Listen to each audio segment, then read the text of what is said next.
nous en serons au temps des cerises, et gai rossignol et merle moqueur seront tous en fête.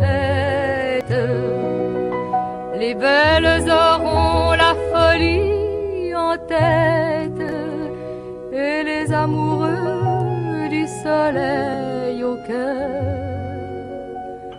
Quand nous en serons au temps des cerises, sifflera bien mieux le merle moqueur. Mais il est bien court le temps des cerises, où l'on s'en va de cueillir en rêvant des pendants d'oreilles. Cerises d'amour aux robes pareilles, tombant sous la feuille en gouttes de sang. Mais il est bien court le temps des cerises, pendant de corail qu'on cueille en rêvant. Quand vous en serez au temps des cerises, si vous avez peur des chagrins d'amour, évitez les belles. Moi qui ne crains pas les peines cruelles, je ne vivrai point sans souffrir un jour. Quand vous en serez au temps des cerises, vous aurez aussi des peines d'amour. J'aimerai toujours le temps des cerises, c'est de ce temps-là que je garde au cœur une plaie ouverte. Et dame fortune en m'étant offerte ne pourra jamais fermer ma douleur. J'aimerai toujours le temps des cerises et le souvenir que je garde au cœur.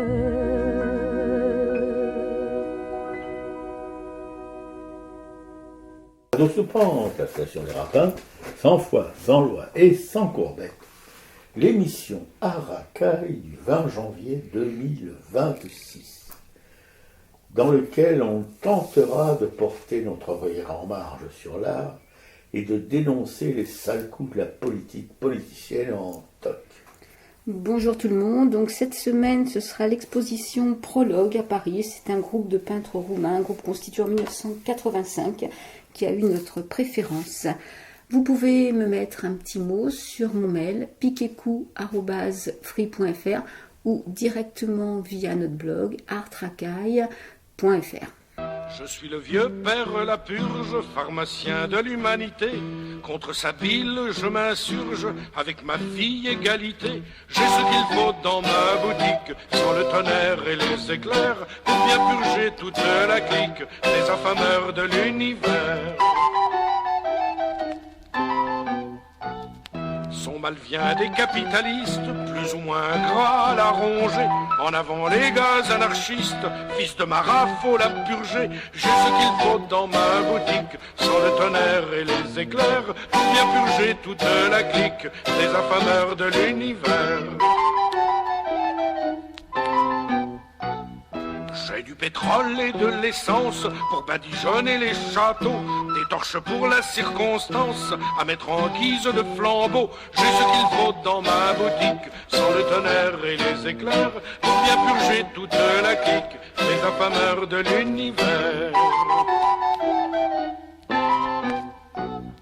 J'ai du picrate, de potasse, du soufre et du chlore en tonneau pour assainir partout où passe les empoisonneurs de cerveau. J'ai ce qu'il faut dans ma boutique, sans le tonnerre et les éclairs, pour bien purger toute la clique des affameurs de l'univers. J'ai des pavés, de la poudre et de la dynamite à foison qui rivalisent avec la foudre pour débarbouiller l'horizon. J'ai ce qu'il faut dans ma boutique, sans le tonnerre et les éclairs, pour bien purger toute la clique des affameurs de l'univers. Le gaz est aussi de la fête si l'on résiste à mes joyaux. Au beau milieu de la tempête, je fais éclater ces boyaux. J'ai ce qu'il faut dans ma boutique, sans le tonnerre et les éclairs, pour bien purger toute la clique des affameurs de l'univers. J'ai poudre verte et mélinite, de fameux produits mes enfants, pour nous débarrasser plus vite de ces mangeurs de pauvres gens. J'ai ce qu'il faut dans ma boutique, sans le tonnerre et les éclairs, pour bien purger toute la clique des affameurs de l'univers.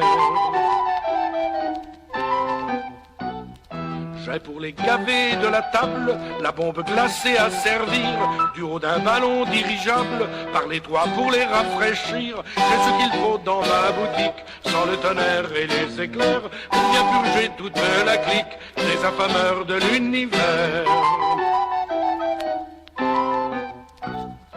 Voleuse et traître bourgeoisie, prêtres et bandits couronnés, il faut que d'Europe en Asie, vous soyez tous assaisonnés. J'ai ce qu'il faut dans ma boutique, sans le tonnerre et les éclairs, pour bien purger toute la clique des affameurs de l'univers. C'était le Père Lapurge, Mac-Augerem. Des fripouilles pour administrer Gaza. Une brochette un peu cramée, avec un ancien Premier ministre travailliste rosebif, une sorte de Picsou british, dont le seul intérêt dans la vie, le pognon, le gros, et pas du simple pourboire de garçon de café. Et avec Marc Rubio, Jared Kushner et Steve Witkoff, parmi les 7 membres du Conseil de la paix, révélés par Donald Trump. Cela refoule des odeurs de chiottes mal lavées. Sauf qui peut, les femmes et le pastis d'abord. Du sérieux comme cette parabole de Jésus, du Jésus des chrétiens, qui n'a pas de tabac, n'a pas besoin de pipe. Non mais, un peu de sérieux, pour une fois qui n'est pas coutume. Ainsi que pour le Groenland, le Canada, bla bla bla bla bla bla bla, le grand chef à plumes de Pan de la Grande Amérique se mêle une fois de plus, de pèse à 2 balles, car ces petits merdeux diplomates de rien qu'il a nommés ne sont que la couverture d'une arnaque ordinaire en ces temps où tout se casse la margoulette. Pognon, pognon, quand tu nous tiens la grappe. Pas la nôtre. Merci, bon Dieu. Bien peinard avec nos 900 plombs par mois et le remboursement à 100% des frais médicaux liés à une longue maladie, que c'est ainsi que l'on désigne toujours et aujourd'hui surtout la pauvreté. À cette époque où le milliardaire fleurit et où les bas salaires font une teuf d'enfer, les arnaques du gonfle-bouffi qui se dort le melon à la White House de Washington ne sont que de l'ordinaire de la vie. On s'habitue, c'est tout, et c'est bien assez. Bientôt, à la place du monceau titanesque de ruines gazaouis, un bord de mer, une riviera, ouvrira ses parasols pour les friqués de la jet-set internationale qui viendra s'y dorer les miches sur les milliers de cadavres enfouis d'un génocide. Tandis que sous la coupole de l'Académie des sciences morales et politiques françaises, un plus immense, presque, que le ventripotent ubu US, le milliardaire franchouillard du luxe, Bernard Arnault, fait son entrée sous les hurrahs égrotants des autres élus de cette maison de passe mondaine, un exemple exemplaire pour notre belle jeunesse dorée des quartiers pauvres du 8e et du 16e. Chut, plus de bruit, c'est la ronde de la Joncaille. En diligence, faisons silence, marchons sans bruit, c'est la ronde de la Joncaille. Le petit patelin de Rousseau et de Voltaire, de Jules Vallès et de Louise Michel, entre les pognes griffues des expos du CAC 40, du luxe et de la mère Michel qui a perdu son chat.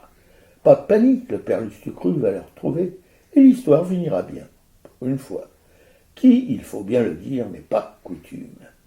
Arrivé plutôt que prévu, à quelques lignes de la fin programmée de ce presse-papelard, dont le dessous des feuilles goûte du sang de la commune, j'essaye d'extirper du fond de ma mémoire grabataire encore quelques miasmes pour dire le monde dans lequel on vit.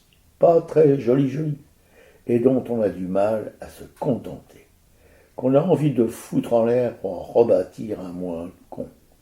D'autres s'y sont essayés depuis que les humains marchent sur deux pattes. Aucun n'a encore accompli le miracle. Un, en gras, en typographie grasse, pourtant, qui a multiplié les pains, les poissons pour les indigents, fait voir les aveugles, marcher les impotents, s'est fait clouer sur deux planches mal rabotées pour notre rédemption, et qu'il a poussé le bouchon en se ressuscitant pour peau de balle et balai de crin. Basta, ne baissons pas les bras. Allons les enfants, on les aura les pieds plats, et pas pour de rire, sauf si vous le faites en vous regardant dans un miroir, pas celui de la marâtre de Blanche-Neige, mais dans celui de la Castafiore, moins flippant, ou celui de l'air de la bêtise du Grand Jacques. Oui, plutôt ce dernier. Le choix est vaste, l'eau d'une mare, d'une flaque de la fontaine, de la rivière, qu'une simple goutte peut en déformer votre face, ainsi que la bêtise crasse de ceux qui croient nous diriger, alors qu'ils ne font que nous emmerder. Et les emmerdes, même ceux d'en bas, savent qu'elles volent en escadrille, ainsi qu'elles le font aujourd'hui. Que la grâce en soit rendue à ceux qui s'y croient, et mort aux veaux, vaches, cochons, qui nous les broutent. Ainsi parlait Zarathustra, une de mes approximations favorites. Je vais revenir un peu plus longuement sur ce poste, cette élection de Bernard Arnault au fauteuil de la section économie politique. Donc malgré de l'Académie, de l'Académie politique et morale. Donc je vais revenir un peu plus longuement sur cette élection de Bernard Arnault à l'Académie des sciences politiques et morales, malgré la fraude fiscale, malgré l'optimisation, malgré les ruines des emplois dans le Nord. Bernard Arnault donc a été élu à cette académie que je ne connaissais absolument pas. Alors là où effectivement on peut vraiment tiquer, c'est sur morale, hein, parce que au vu de l'histoire de Bernard Arnault et comment il s'est construit, comment il a construit sa fortune, je pense que sur le moral il y a quand même un gros bug. Donc c'est une élection qui a été approuvée par un décret présidentiel le 7 février 2025 et c'est Jean-Claude Trichet, qui est un ancien gouverneur de la Banque de France et de la Banque Centrale Européenne, qui est le président, qui a fait le discours en vantant les mérites d'entrepreneur de Bernard Arnault. Donc, il met en avant la dimension économique du groupe, la puissance d'emploi, le rôle d'exportateur majeur, la contribution fiscale élevée, l'ancrage productif en France, la préservation de centaines de savoir-faire, efforts et formations via l'Institut des métiers d'excellence. Et à cela s'ajoute l'action culturelle incarnée notamment par la Fondation Louis Vuitton et les programmes en faveur de la jeunesse, de la création et de l'inclusion. Donc Jean-Claude Trichet mobilise ensuite plusieurs grands théoriciens de l'économie et démontre que Bernard Arnault est un entrepreneur au sens de Cantillon, celui qui supporte le risque, de Say, celui qui organise et combine les facteurs de production, de Schumpeter, celui qui innove et transforme l'économie par la destruction créatrice, et surtout de Frank Knight qui distingue le risque mesurable de l'incertitude radicale. Donc voilà, selon cette grille, l'orateur soutient que Bernard Arnault a réussi précisément parce qu'il a su dénicher, décider dans l'incertain, inventer le concept de groupe mondial de luxe avant qu'il n'existe, engager des paris stratégiques contre l'avis du consensus, puis transformer ces paris en certitude et en succès durablement rentable. Bon, je vous en passe un peu parce que si on va sur le site de cette Académie des sciences morales et politiques, on a tout le discours de Jean-Claude Trichet. Mais il faut aussi savoir que tout ça, c'est le discours du blabla devant toute une clique de gens comme Rachida Dati, Bolloré, enfin voilà, tous ces soutiens naturellement qui eux sont aussi très très moraux. Mais en commission d'enquête sénatoriale sur les aides publiques aux entreprises, il y a quelques semaines, je crois, Bernard Arnault est là plutôt de mauvaise foi. Et quand il est interrogé sur les aides qu'il a reçues, l'homme le plus riche du monde s'est retrouvé contrit que le journal L'Humanité fasse sa une du jour sur les 1200 suppressions de postes dans les maisons de champagne et de cognac, propriété de son groupe, et a profité de cette tribune solennelle pour s'en plaindre. Ont pu être évoquées les aides publiques, n'est-ce pas, touchées par LVMH en France, 64,5 millions d'euros de crédit d'impôt en 2023, 193 millions d'euros de baisse de cotisation que la direction du groupe a mis en relation avec les 6 milliards d'euros d'impôts sur les sociétés payées dans le monde, dont la moitié en France. En parcourant le dernier rapport annuel de LVMH, on s'aperçoit qu'en réalité, le fleuron tricolore est de moins en moins impliqué dans l'Hexagone. 18% seulement de ses effectifs totaux y sont basés, soit 39 351 salariés sur les 213 000 employés dont se vante Bernard Arnault.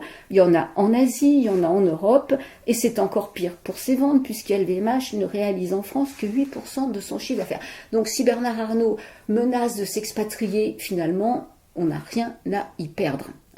Il y a toujours cette peur de l'exil fiscal. Et plus généralement, donc le milliardaire a nié catégoriquement toute optimisation fiscale et encore moins d'évasion, malgré la présence de LVMH dans les scandales LuxLeaks, Paradise Papers, publiés par Le Monde. Se faire accuser d'optimisation fiscale alors que nous sommes le groupe qui paie le plus d'impôts, s'est-il offusqué. Le Monde est un journal LFiste, et je vous dis, ce qu'il y a de mieux dedans, ce sont les mots croisés. Donc voilà ce que raconte Bernard Arnault, et c'est le même qui paye moins d'impôts sur le revenu qu'un salarié au SMIC, c'est-à-dire qu'il paye moins de 2% sur les 3 milliards d'euros de dividendes que LVMH, versés par LVMH, qu'il encaisse chaque année. Donc effectivement, moi je vais mettre le lien sur le cache investigation qui a été fait par Élise Lucet, il y a 2h30 d'enquête sur Bernard Arnault et son groupe, c'est passionnant. On voit que c'est un homme qui n'hésite pas à faire espionner, il avait fait espionner le journal Fakir quand il y avait le Merci Patron, a engagé des Squarcini, là, qui est d'ailleurs condamné parce que en fait ils ont mobilisé des agents français, enfin fonctionnaires, pour des enquêtes pour un industriel, c'est-à-dire à usage privé et pas du tout pour une mission publique. Il y avait un policier qui se dit policier républicain qui bossait sur l'antiterrorisme, qui a été obligé d'enquêter sur un chantage qu'aurait subi Bernard Arnault suite à la publication de photos dont il voulait éviter. Et en fait, il dit qu'effectivement, tout l'argent, tout ce qui a été mis comme énergie dans cette enquête n'a pas été utilisé pour la protection du terrorisme dans l'Hexagone, quoi. Donc il y a vraiment cette utilisation à titre personnel, et là tout le monde lui serre les chaussures, tout le monde est à genoux devant lui. Donc ce Bernard Arnault a reçu des centaines de millions d'argent public, hein. Quand il a racheté Boussac, effectivement, il devait ne pas démanteler l'entreprise, il devait préserver les emplois. Rien n'a été fait, tout a été démantelé rapidement, toutes les entreprises, toutes les branches qui ne rapportaient pas ont été démantelées. Donc ce Bernard Arnault, en fait, a rien de moral. Donc c'est assez scandaleux en fait. Et quand j'ai regardé les 3/4 du cache investigation d'Élise Lucet, en fait il est compromis partout, quoi. Il n'hésite pas à toujours être en bordure de ligne, à aller vraiment là où c'est crapuleux, à faire des coups bas. Enfin c'est vraiment un arriviste avec tout ce qu'il y a de pire. Et apparemment même les gens qui travaillent avec lui en fait sont parfois espionnés. Enfin c'est voilà. Non mais une fortune comme celle qu'il a bâtie ne se fait pas avec des comment dirais-je, béni oui, quoi. C'est vraiment les grands patrons dans le monde entier, c'est bien connu. Les grandes fortunes se font avec des bains de sang. Bien sûr, des coups bas et des bains de sang. Et d'ailleurs, ce qu'il faut bien préciser, c'est que sa fortune a commencé avec le rachat de ce groupe Broussac, et que s'il n'y avait pas eu d'argent public à ce moment-là, sa fortune, il n'aurait pas démultiplié après ses entreprises. Après, il a voulu racheter effectivement Dior, parce que Dior était vraiment le symbole de la richesse. Enfin, et voilà, après il a racheté, il a 75 entreprises de luxe. En plus, bon, clairement, le luxe, ça ne concerne quand même que très peu de gens. Quand tu dis qu'il y a 10 millions de pauvres en France, effectivement, le luxe ne les concerne absolument pas. Donc la fortune de Bernard Arnault... Non, mais il ne concerne pas non plus, même ceux qui ne sont pas dans les catégories les plus pauvres. Même le français, le cadre moyen, il n'est pas concerné par ce luxe, parce que c'est pas le cadre moyen français qui va dans les défilés de mode de Arnault. Et, voilà. Et quand on le voit, quand il y avait la taxe Zuckman, c'est pareil, traite Zuckman de gauchiste ou de LFiste, et qu'il est copain avec Trump, qu'il est allé vanter ce que fait Trump au niveau des entreprises libérales. Enfin, et d'ailleurs, dans ce documentaire, on voit qu'en 81, quand lui il est encore jeune en 81, quand Mitterrand est élu, il file aux États-Unis retrouver Trump, parce qu'en fait, lui vient d'une famille où on travaillait dans le bâtiment. Donc il avait aussi cette connaissance, il connaissait déjà Trump, quoi. Ouais.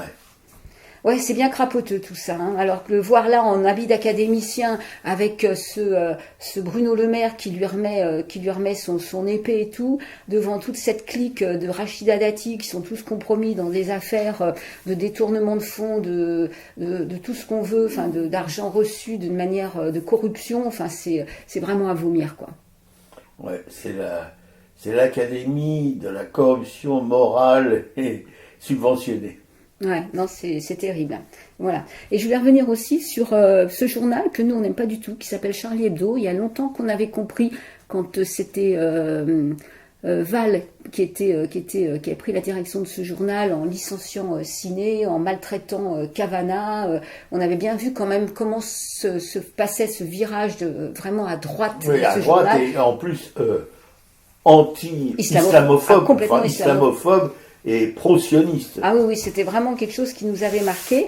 Et bien là, c'est exactement ce qui s'est passé. C'est-à-dire que même si on peut considérer que tous les journaux satiriques ont un droit à l'outrance, il est certain que les caricatures de Charlie Hebdo renvoient souvent à des archétypes en illustration d'un article. Pour autant, le choix de Riss de présenter Rokia Diallo par une iconographie coloniale. Elle a été représentée, le dessin a dû être vu par plusieurs, parce qu'il est passé quand même dans certains médias, des grosses lèvres, un corps cambré, une ceinture de banane, s'offrant au regard d'homme blanc. Ça a l'air. Voilà, goguenard. C'est insupportable et ne présente pas de lien avec le texte illustré.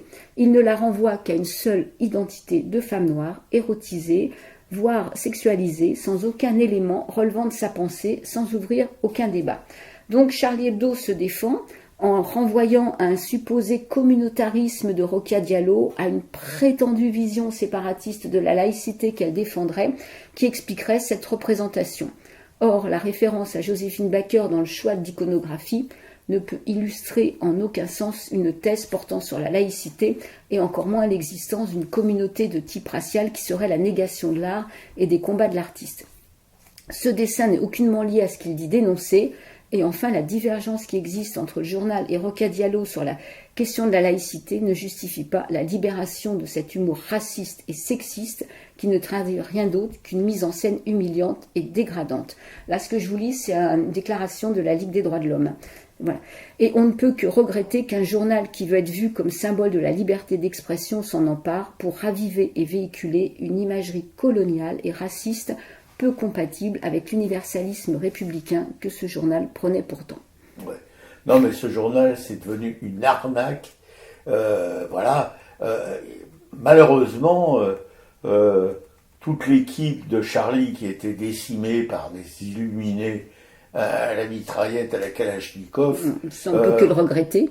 Ah oui, non, mais ça c'est dramatique, mais ces gens-là, les successeurs, surfent sur ce drame immonde, voilà, et ils en font de la monnaie, et de la monnaie et de la crédibilité, alors qu'ils n'ont aucune vergogne pour justement trafiquer, si vous voulez, l'histoire, etc., de la manière la pire qui soit.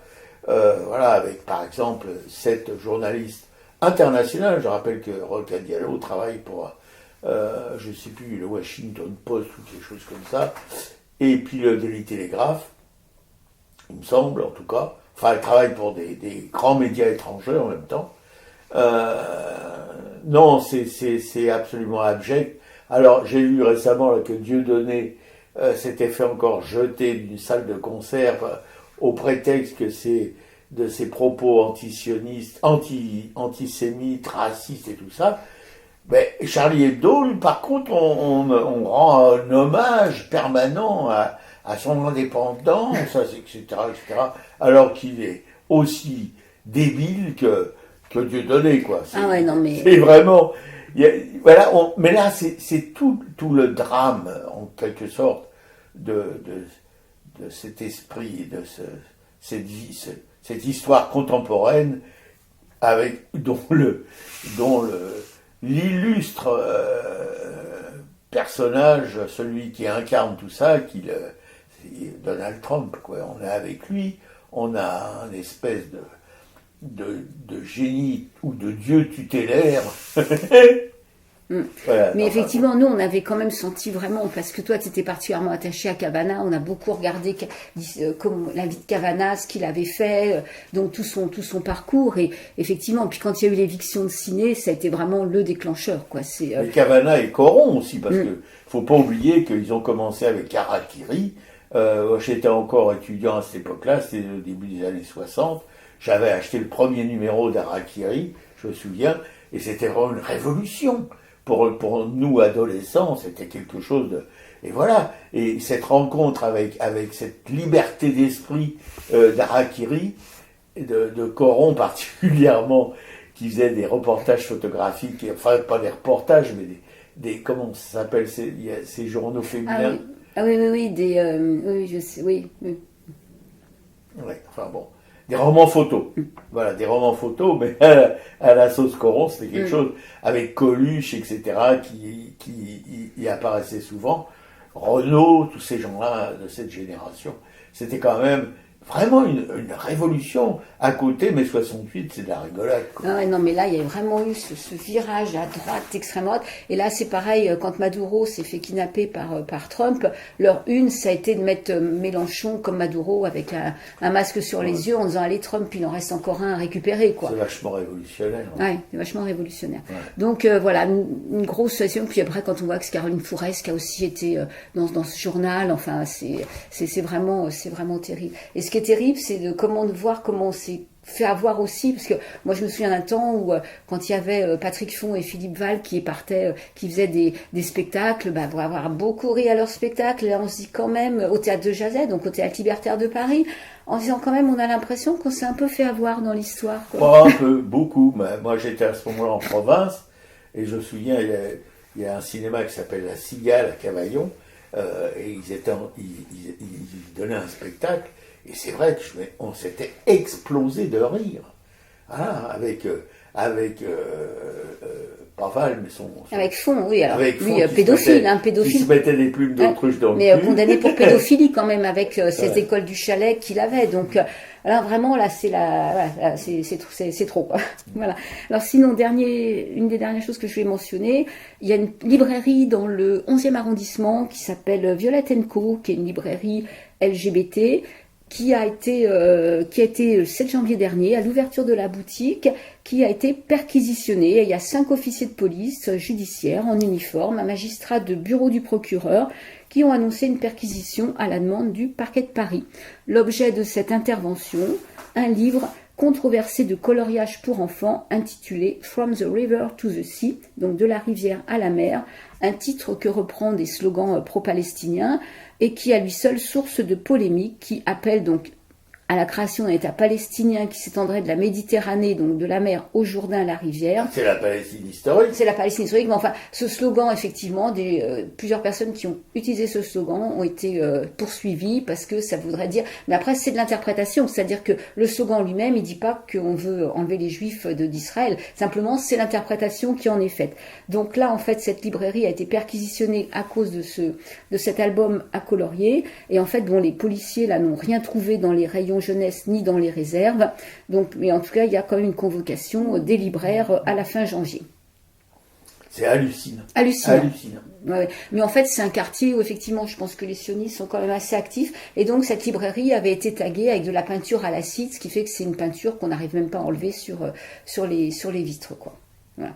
Et alors, dernier petit point, si vous voulez vous détendre ou prendre des infos, il y a Clément Viktorovitch qui fait toujours des vidéos qui peuvent servir d'argument.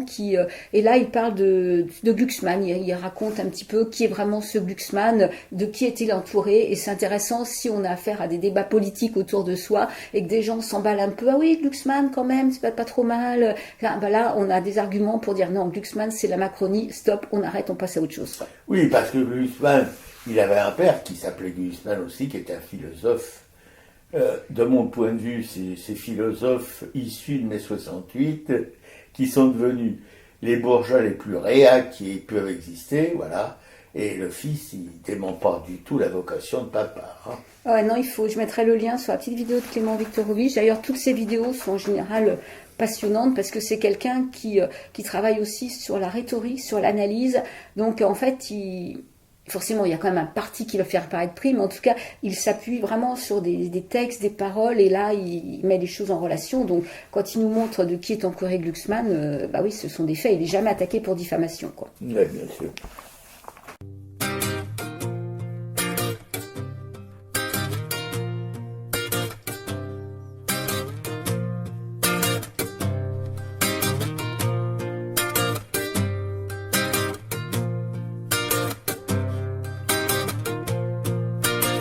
Je sens la sueur, le foutre, le sang. Je n'ai pas d'odeur pour vous pourtant. Je sens la sueur, le foutre, le sang.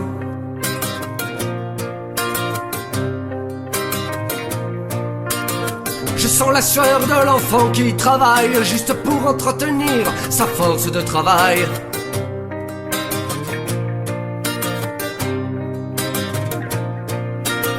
Je sens la sueur du prolo qui s'échine à rembourser son crédit revolving.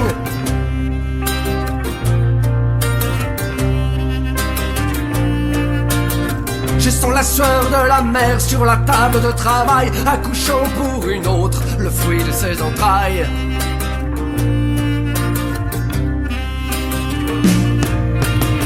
Je sens la sueur, le foutre, le sang. Je n'ai pas d'odeur pour vous pourtant. Je sens la sueur, le foutre, le sang.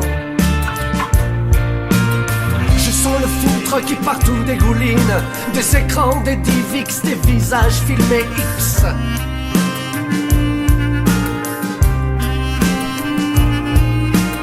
Je sens le foutre quand la toque se ravale, sa douleur, sa pudeur pour une dose, pour un rail.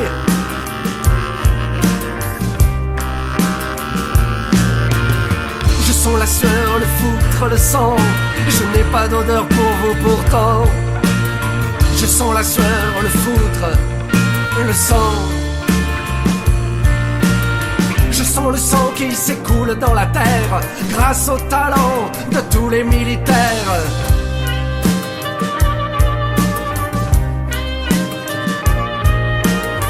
Équipés de joujoux dont ils sont si fiers. Qui tuait des chiquettes, qui tue et qui la serre. De plus loin pour plus cher, la guerre reste une très bonne affaire.